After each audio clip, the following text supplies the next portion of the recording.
I was at State as an animal science major. I had done a little journalism in high school and really came on staff because it was an opportunity to find a niche on campus and enjoy doing that. And worked my way through the staff, and it was kind of became bigger than trying to graduate in a lot of ways. I spent more time working on the technician than I probably did on any of my studies. But when I was a sophomore, working my way up, I decided that I needed to brush up on journalism, my skills a little bit. And I took essentially journalism 101, such as State had at the time. And remember very much on that class that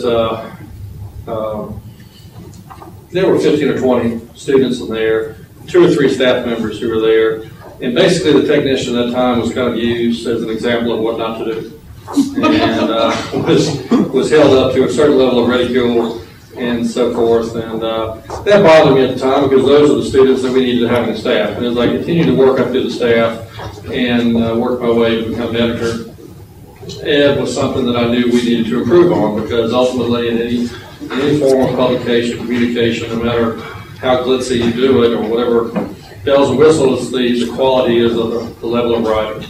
And so in my second term as editor, and I'm one of the few, I don't even know if there's another one, but I'm one of the few 2-term editors at the technician, I decided that maybe we needed to see about finding some way of improving the quality of writing. And I approached some people on campus, professors who were in that, and they were busy doing other things, weren't interested for whatever reason. And so, as loath as I was to do it, I called the journalism school at Chapel Hill, had them post a help wanted ad on the message board, which in those days was literally a bulletin board with messages posted on it. You know, the internet was completely non-existent at the time. And as I remember, we had a couple graduate students that called about the job.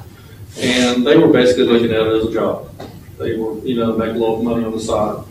And for all I know, one of them may be editing the New York Times now. I don't remember anything about them except that it would have been a very much of a nuts and bolts thing. And then I got a call from Dwayne. And, you know, we talked a little bit on the phone, and he wanted to come over and talk with me. The thing I remember is that, you know, I couldn't really believe that this person was really interested in coming over and working, because we didn't have much of a budget for it, and I cannot remember what we were paying, but it couldn't have been very much. I'm sure that at best it covered his expenses to come and work with us. But he, in no certain terms, wanted to do it. I mean, he wanted the job. I don't think he was necessarily looking for something to do, but he was looking for an opportunity to work with people. And he certainly came and put his all into the staff, as much time as he had to come and help and work with people. It was very much of a no punches held type relationship. I think he got along well with everybody because he treated us as adults, and there was no patronizing or condescending attitude to it. If you need to do something better, he would just tell you straight out now. And everybody respected that. You have to remember, at that point in time, the technician at State was truly a student publication. I mean, that was 100% student run, operate everything. We had students who took care of the computers such as they were. And there was absolutely no faculty or administration input whatsoever. There were no advisors, no anything at all. I was a little bit worried about how some of the staff would react to having somebody brought in an advisory role, because at that age, students tend to be really wanting to be independent. And I thought it was going to be a problem. So people took to him immediately. And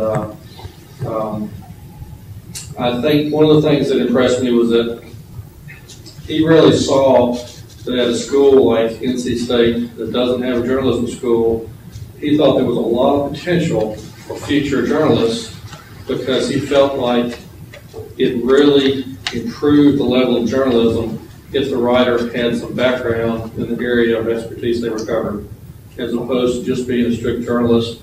If you're covering a technical field, you're a much better writer if you have some technical background. And every time when I watch a news program and they have a medical doctor doing a story on medicine, it reminds me of Dwayne, because he said that was the way we needed to go 25 years ago. He recognized that, and he really wanted to pursue developing some journalists from state, even though there was no journalism school. And I think we've got some people here like Tim who are good, who really show that stuff. That's how Dwayne got the state. And unfortunately, I only had a chance to work with him for 1 year, and lost contact. Because after I graduated in '85, I don't think I ever had a chance to speak with him again. But I just heard of the passing this week. I was very saddened, but I was glad for the invitation and opportunity to come and speak. To help the writers and the technician, and there wasn't really much that he could do for me, but that didn't stop him from trying. Dwayne was always there to try to help me get a leg in the business. He seemed to be very happy when Dwayne Powell, the cartoonist from the News Observer, took me under his wing and started showing me the ropes. And he would always try to offer his contacts, the people he knew in the business here in the state and elsewhere in the country, to try to get me a job in journalism. In fact, one of the last times I spoke to Dwayne, I was working for the Scranton Times in Pennsylvania. I had been there for 14 years. And my relationship at the paper was getting a little rocky, and Dwayne called out of the blue. What can I do to get you a job down here in North Carolina? Tell me what I can do to get you back down here where you belong. And I said, you know, Dwayne, the way this business is, it's not a growth industry for cartoonists.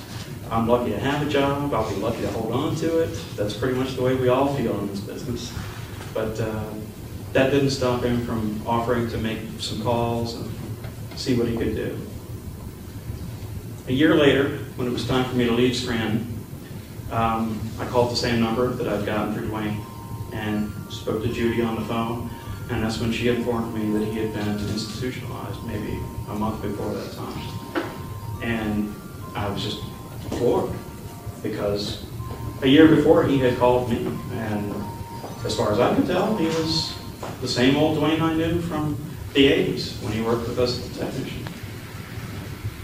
I'm really thankful that I had a chance to work with Dwayne in any capacity, and I envy some people in this room who got to work with him in a much closer association. And part of my own personal memorial for Dwayne this past month, as soon as I heard about his passing, I went to the library here at State and checked out the Chicken Bone Special, and I've been reading this for the past month, chapter or so, every day or so. And his voice really comes through loud and clear in this book. I could hear him as if he were in the same room with me. And hearing some of the comments that, like Tim made when he mentioned in the preface of his book that his name was Damn It Tim, from Dwayne, that really brought back so many memories and that made Dwayne's voice that much stronger and louder to me. And there were so many things in this book that I had never read anything of Dwayne before. I'm ashamed to say that, but when I worked with him, I hadn't had a chance to do that. But there were so many great turns of phrases and stories in this book. And as serendipity would have it, I just happened to be reading John Steinbeck's The Grapes of Wrath at the same time. Both books about migrations of lots of people for economic reasons beyond their control, and I really think that Dwayne's book compared very favorably with Steinbeck's. I just wish he were still here. I wish he were still working with students. Dwayne is one of those kinds of folks, like many teachers you might have had, who they go out of their way to help you, and you're always grateful and thankful for their help, and remember them for the rest of your lives. Thanks.